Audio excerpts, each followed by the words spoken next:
pour le retour après les 2 ans sans vidéo YouTube. C'est vrai que ça commence à dater un petit peu cette histoire quand même. Donc, ouais, j'ai pas de support téléphone. Ça va pas changer, hein. Ça fait 2 ans, même plus que ça. J'ai pas de support téléphone, j'ai rien.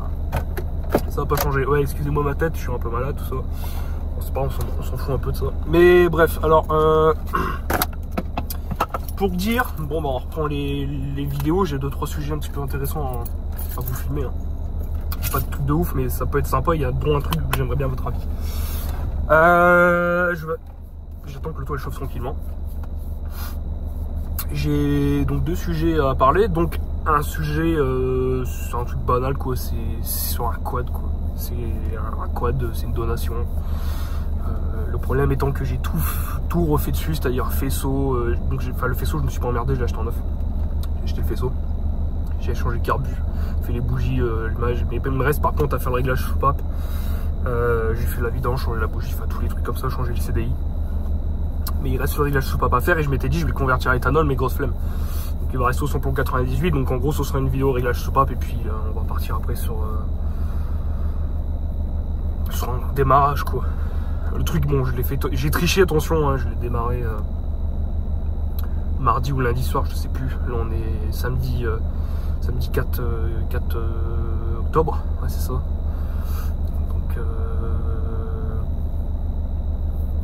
il a tourné 2 secondes, hein. Il a vraiment pas tourné longtemps. Ça va être ouais, allez, un redémarrage, mais bon, le jeu soupape faut le faire, il n'y a pas chier, faut le faire. Il tourne, mais il y a trop de jeux dans les culbuteurs. C'est les petits moteurs, hein, comme les 529 cm3, quelque chose comme ça. Ça va être chaud quad, hein, c'est un quad pour les gosses, hein, clairement. C'est un petit truc, hein, mais c'est rigolo quand même. Je veux dire, quand on est tout seul, bon, je m'amuse avec, ça me fait rigoler, quoi. Puis, bon, oui, mais il ne faut pas grand chose pour m'amuser. Mais bon, c'est pas dont je raconte ma vie. Et la deuxième chose, ça concerne mon véhicule dans lequel je suis, donc mon véhicule perso, donc mon daily, parce que j'ai 2 véhicules. Hein. Entre temps, sur ma dernière vidéo que j'ai filmée il y a 2 ans, c'est que oui, j'avais le permis, mais j'avais qu'une seule voiture, tout ça.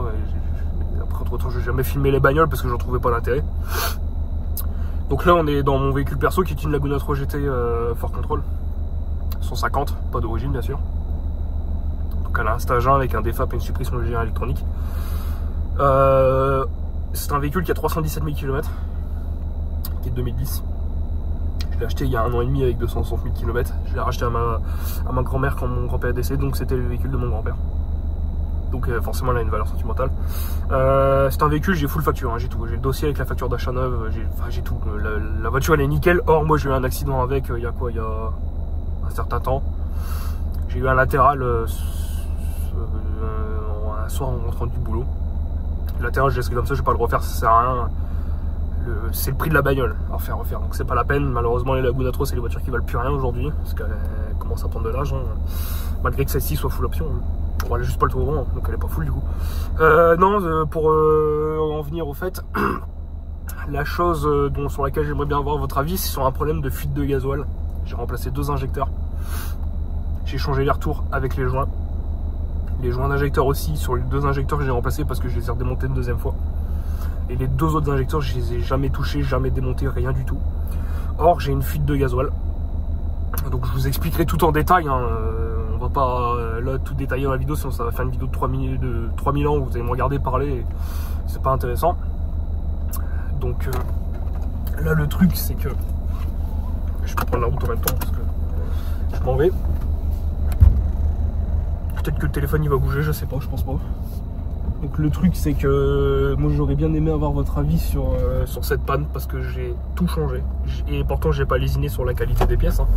C'est-à-dire que en la durite de retour, j'ai monté du Yates en fait si vous préférez, mais la durite, bah je sais pas si c'est ça, si je devrais me faire chier à commander une durite Renault, je sais pas. Donc voilà, donc il y a ça et cette histoire de quad. Donc le quad, là faut que j'aille rechercher de l'essence parce que j'en ai plus. Et putain, la bagnole elle est pleine de feuilles, il y en a partout. Enfin bref, donc voilà, petite vidéo histoire de dire de putain, le cadrage il est dégueulasse quoi. Alors, avant je filmais avec un téléphone Android et là maintenant un 16 Pro, bon il y a une différence. Une différence de qualité d'image, ça c'est clair. Mais donc ouais. Donc j'ai ces 2 sujets là qui peuvent vous être intéressants à filmer. Le problème c'est qu'après j'ai rien d'autre à filmer parce que oui j'ai toujours mes machines, j'ai toujours mon souffleur, mon Eco PB6, toutes ces machines là. Il y a juste 2-3 machines que j'ai vendues. Et donc résultat du compte, bah, le problème c'est que bon, les machines, il y a eu des péripéties, tout ça, mais j'ai rien filmé.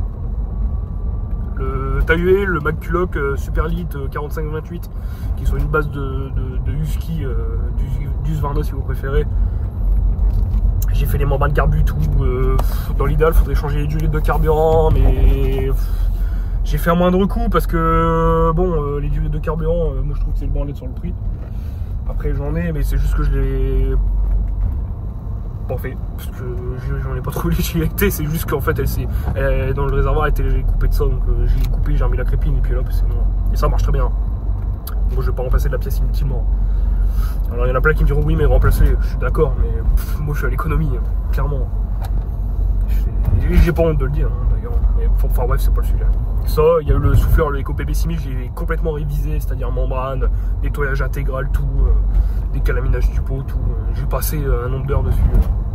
Je n'ai pas refait le moteur bien sûr, hein, mais j'ai fait pas mal de choses dessus quoi. Et puis après il y a eu là il y a la Steel 026 qui est en panne, ça vaut le badge, ça fera une vidéo recherche. La Steel 026 qui est en panne, elle démarre plus. Je l'ai révisé, je m'en suis pas servi pendant 3 mois. Alors certes j'ai laissé l'essence dedans, mais j'ai toujours fait jusqu'à présent, ça a fonctionné sans souci et là bah, elle ne démarre plus du tout.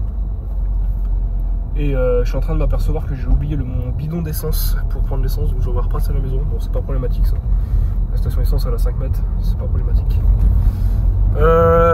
Donc ouais il y a la Steel 026, il y a le jack à faire. Donc pourquoi elle démarre pas j'en sais rien, ça peut être de l'allumage, ça peut être le carbu, ça peut être plein de choses. Enfin après sur les petits moteurs comme ça il n'y a pas 50 solutions non plus. Hein. Et il y a eu la Steel FS 90 qui est passée pas mal de fois sur les vidéos YouTube parce que j'ai eu pas mal d'emmerdes avec à l'époque.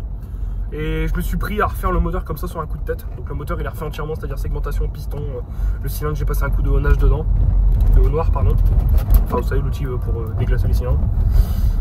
Bougie neuve, enfin tout la totale. Le moteur est neuf, hein. Je l'ai refait entièrement. Bon à la base c'est un moteur de HL95K. Mais c'est parce que le moteur de la FS90 d'origine était cassé. Donc moi j'ai récupéré le moteur du HL95 qui je savais fonctionnait parfaitement. C'était une machine que j'ai récupérée chez un pro. Mais donc résultat du compte ça fait que le moteur a été refait entièrement. S'il y avait déjà un nombre de paquets d'heures quand même depuis qu'il était chez un professionnel, on lui a mis énormément d'heures. Et donc résultat du compte, j'ai refait le moteur entièrement, j'ai graissé les axes, renvoi dans tout la totale, tout est neuf. Hein. Le truc c'est que là la machine, bon bah elle est chez moi parce que j'ai mon appart, hein, le local où vous filmez les machines il y a 2-3 ans, c'était pas chez moi et c'est toujours pas chez moi d'ailleurs, hein, ça va, enfin c'est chez mes parents quoi. Et la machine donc là elle est chez moi, mais le truc étant que, parce qu'entre temps j'ai pris mon indépendance, le truc étant que bah là j'ai zappé de reprendre la machine. De toute façon il n'y a rien à filmer sur la machine parce que j'ai tout fait et malheureusement j'ai pas filmé, donc comme ça l'histoire est réglée. Donc ouais sujet des vidéos, et du coup il y aura la Laguna, il y aura le quad, et bon le quad ça va être une vidéo vite fait. Et à chaque fois que je dis ça, ça fait des vidéos de 20 minutes. La preuve, hein, j'avais dit que je faisais 1, 2, 3, 4 minutes, on est déjà à 8 minutes 27. Et donc la Steel 026 la recherche de panne, et puis le TAUE, il faut que par contre je m'en occupe de faire, je vais pas dire une petite révision, parce que je l'ai réparé il y a quelques mois et j'ai fait la révision en même temps, mais c'est histoire de dire de m'assurer parce que j'en ai besoin le week-end bro quoi. Donc voilà. Il y a des petits trucs, donc voilà. Donc la deuxième vidéo bah, elle sera filmée tout à l'heure, ce sera quoi de la Steel 026, je m'en occuperai plus tard, parce que là pour l'instant j'ai pas le temps. Je m'occupe de ce que, je vais pas dire ce qui est prioritaire, mais la Steel 026 c'est pas urgent. Je m'en sers, allez, une fois ou deux dans l'année quoi. Et vous allez me dire bah achetez du style Motomix ou des trucs comme ça pour le carburant. Vous achetez le conservateur de carburant en bardal, ça marche très bien. Enfin voilà. Bon bah donc sur ce je vous laisse, et puis la prochaine vidéo ce sera le quad, et la Laguna je vous ferai une vidéo peut-être plus tard, pas tout de suite parce qu'il faut que je réfléchisse à peu près. Je réfléchis parce que le problème c'est que j'ai tout changé et ça continue de fuir. Alors ça fuit beaucoup moins mais ça fuit quand même. Ça suffit pour me remplir les puits d'injecteur. Donc voilà, bon allez, sur ce, à plus tard.